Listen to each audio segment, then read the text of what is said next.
Welcome to another essential PLAB 2 preparation tip. Today, we're focusing on how to manage postural hypotension in your exam scenarios, an important topic where a strong approach can make all the difference.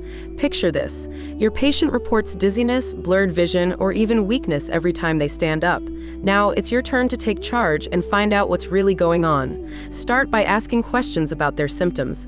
Ask, when do you feel this dizziness or lightheadedness?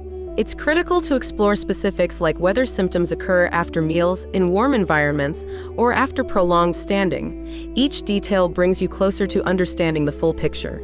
Next, dive into their medical and medication history. Do they have chronic conditions like diabetes or heart failure that might contribute?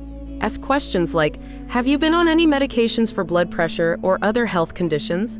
Be sure to get a full list, especially if it includes antihypertensives, diuretics, or antidepressants, which could be key players here.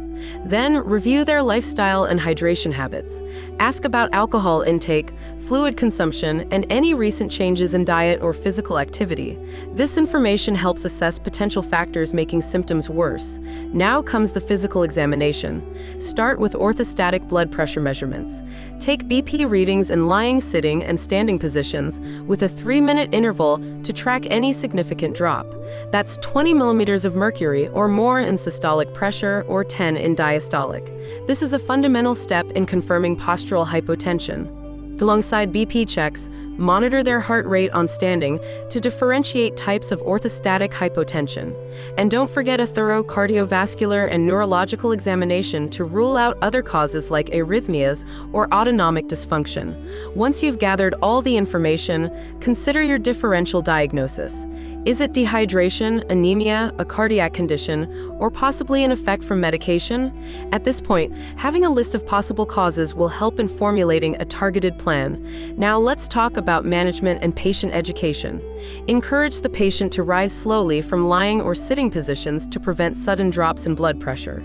Advise on hydration, and if medically suitable, consider a small increase in salt intake to support blood volume. Compression stockings are also helpful as they improve venous return, reducing symptoms.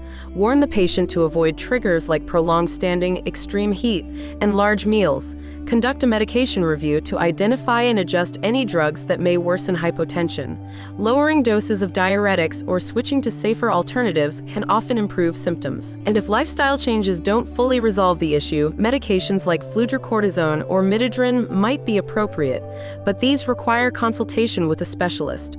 Finally, educate your patient on the importance of follow-up and safety netting. Explain the risk of falls and injuries, and urge them to seek help if symptoms worsen or they experience new symptoms like fainting. Regular follow-up helps assess and adjust the management plan, especially for patients on long-term treatment. And there you have it, a comprehensive approach to managing postural hypotension in your PLAB 2 scenarios. Remember, each step you take brings you closer to a safe, effective, and patient-centered outcome. Please like and subscribe to TuringMedSchool. Good luck with your preparation.